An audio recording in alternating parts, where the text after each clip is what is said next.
होगा पूरे मामले में हमें नहीं पता, लेकिन मामला यह है कि विभव जी जेल में रहेंगे और केजरीवाल जी को 2 तारीख को जेल में जाना पड़ेगा। भारतीय राजनीति में ना अगली खबर, मुजरा शब्द जबरदस्त तरीके से ट्रेंड कर रहा है। क्यों कर रहा है और क्यों मुजरे पर महाभारत, ये मुजरा शब्द जो इस्तेमाल किया गया उस पर महाभारत छिड़ गई है। देखिए,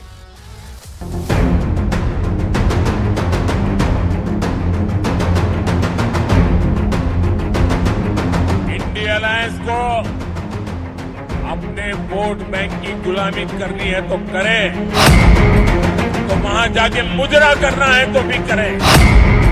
मैं SC, ST, OBC आरक्षण के साथ डट करके खड़ा हूं, खड़ा रहूंगा, जब तक जान है लड़ता रहूंगा। चुनावी रैली में मुजरा शब्द का प्रयोग कर रहा है। आप सोच सकते हैं कि राजनीतिक पतन उनका किस कदर हो चुका है, किस कदर वो बौखला गए, किस कदर वो डर गए।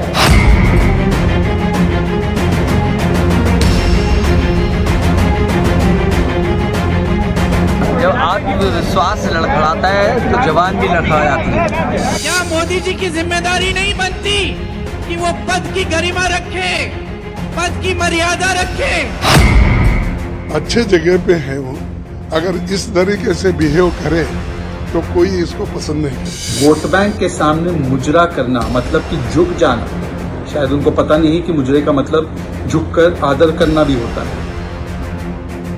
लालटेन लेकर के मुजरा करने वाली जो जमात है, वे भी बिहारियों का अपमान हो रहा है और कांग्रेस के चरण चूम रहे हैं।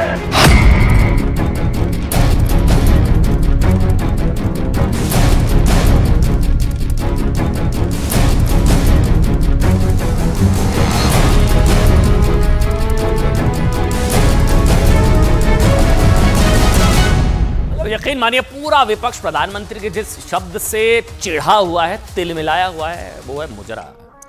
बिहार के काराकाट और पाटलिपुत्र में प्रधानमंत्री नरेंद्र मोदी ने विपक्ष के खिलाफ रैली में कहा था कि इंडी गठबंधन संविधान बदलकर, पूरा बयान सुनिएगा, संविधान बदलकर धर्म के आधार पर ओबीसी कोटा छीनकर मुसलमानों को आरक्षण देना चाहता है। क्या यह सच है या नहीं है, ये नहीं बताया वैसे अभी तक अपोजिशन ने। प्रधानमंत्री ने कहा वो SC, ST और OBC के आरक्षण के अधिकार मुसलमानों में बंटने नहीं देंगे। SC, ST, OBC के अधिकारों में सेंधमारी घुसपैठ नहीं होने देंगे, प्रधानमंत्री ने कहा।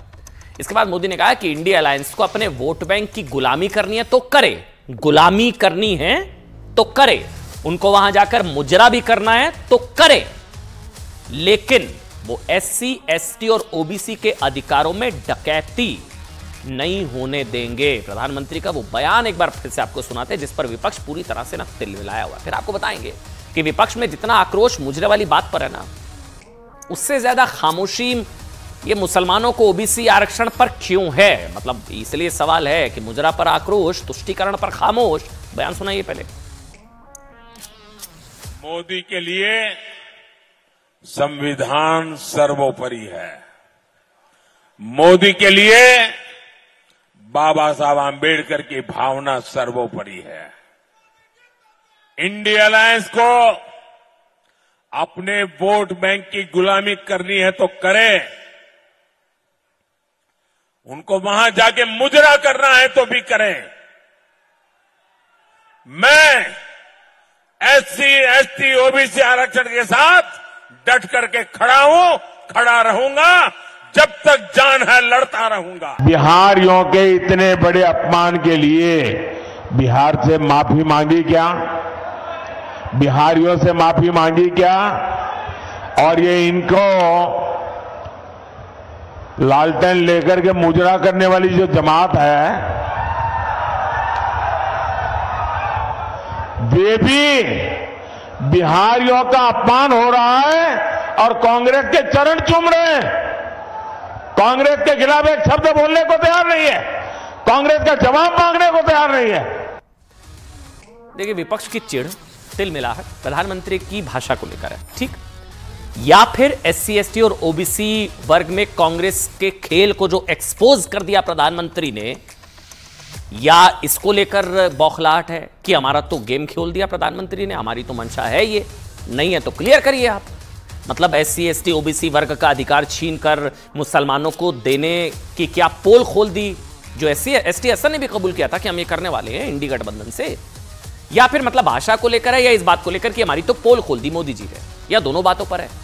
क्योंकि मुसलमानों को आरक्षण की वकालत तो खुद राहुल गांधी कर चुके हैं। वो बयान याद होगा आपको, 2012 का बयान हमने सुनाया था, वो वायरल बयान है।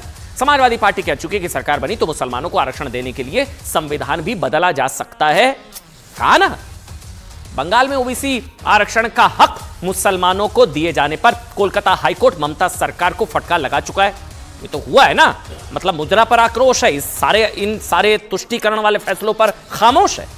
बीजेपी आरोप लगा चुकी है कि बंगाल में जो OBC आरक्षण का फायदा रोहिंग्या और बांग्लादेशी घुसपैठियों तक को मिल रहा है। सोचिए, OBC का हक मारकर घुसपैठियों को वहां पर मिल रहा है आरक्षण का लाभ। मोदी ने पोल खोल दी।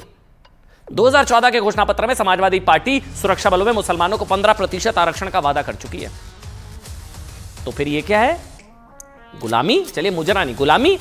मोदी ने कहा था ना कि कांग्रेस सरकारों ने करीब, ये तो प्रधानमंत्री ने कहा, 9000 संस्थानों में SC ST OBC कोटा खत्म कर दिया गया। 9000 स्टेटस बदल दिया गया उसका, माइनॉरिटी बना दिया गया उसको, और फिर आरक्षण खत्म। इसके अलावा कांग्रेस ने 2011 में दिल्ली के जामिया मिलिया, वही इस्लामिया जामिया में चुपके से अल्पसंख्यक संस्थान घोषित करके उच्च शिक्षा में SC ST OBC के अधिकार छीन लिए। इस पर जवाब दीजिए ना। मतलब उतनी परेशानी तब क्यों नहीं हुई जब समाजवाद के नाम पर आतंकवादियों के केस वापस लेने की कोशिश हुई थी? शब्द से आपत्ति है, क्या ये सब नहीं हुआ? अगर गलत है तो बताइए। आतंकवादियों के केस वापस लेने की कोशिश हुई तब तो माननीय कोर्ट ने कह दिया था कि मतलब आतंकियों को पद्म सम्मान देना चाह रही है क्या समाजवादी सरकार? तब चिड़ नहीं हुई, शब्द से आपत्ति हो रही है। जो किया उस पर आपत्ति नहीं है। मुलायम सिंह यादव ने राम भक्तों पर गोलियां चलवाने को सही कह दिया था, तुष्टीकरण। यह भी कहा था कि अगर और भी लोगों को मारना पड़ता तो मारते। ये तिलमिलाट तब क्यों नहीं हुई जब मनमोहन सिंह ने ऑन रिकॉर्ड कहा कि देश के संसाधनों पर पहला हक मुसलमानों का है। वो तो बयान आ गया बाद में, पहले तो वो स्टेटमेंट, वो फैक्ट चेक चल रहा था पुराना वाला, वो तो आगे बयान भी आ गया। वो तो कह रहे थे इंडी गठबंधन पर तुष्टीकरण के इन्हीं आरोपों को लेकर प्रधानमंत्री ने मेरे साथ एक इंटरव्यू में कहा था कि विपक्ष तुष्टीकरण का, सेकुलरिज्म का, उन्होंने कहा था कि सेकुलरिज्म का बुर्का ओढ़े हुए है, बुर्का ओढ़े हुए है। ये शब्द थे प्रधानमंत्री के। देश में राजनीति करने का कुछ सरल रास्ते जो लोगों ने खोजे हैं, और जिसमें इंडी अलायंस के करीब करीब सभी पार्टियां फंसी हुई हैं या उनको वो सूट करता है, 3 चीजें प्रमुख रूप से उभर करके आती हैं। एक घोर सांप्रदायिक लोग है, सेक्युलरिज्म का चोला पहना है उन्होंने, बुर्का पहना है, लेकिन वो कम्युनल ही है। वे, उनके लिए हर चीज देखते ही कोई भी आइडिया आता है तो कम्युनल फ्रेम में ही आता है उनको, उसके बारे में उनको कुछ आता ही नहीं। दूसरा, ये घोर जातिवादी है। तीसरा, वो एक घोर परिवारवादी है। ये 3 चीजें, ये सभी कुनबे जो इकट्ठे हुए इनके कॉमन है, उसमें कोई, आप, मैं कहता हूं उसको टिक मार करके देख लीजिए, आपको मिलेगा ऐसा ही है। और समस्या की जड़ यही है, और इसलिए ये आज नहीं, पहले भी उन्होंने ऐसे ही कहा है, और जब चाहे वो बदला है उन्होंने। और अब आप सुनिए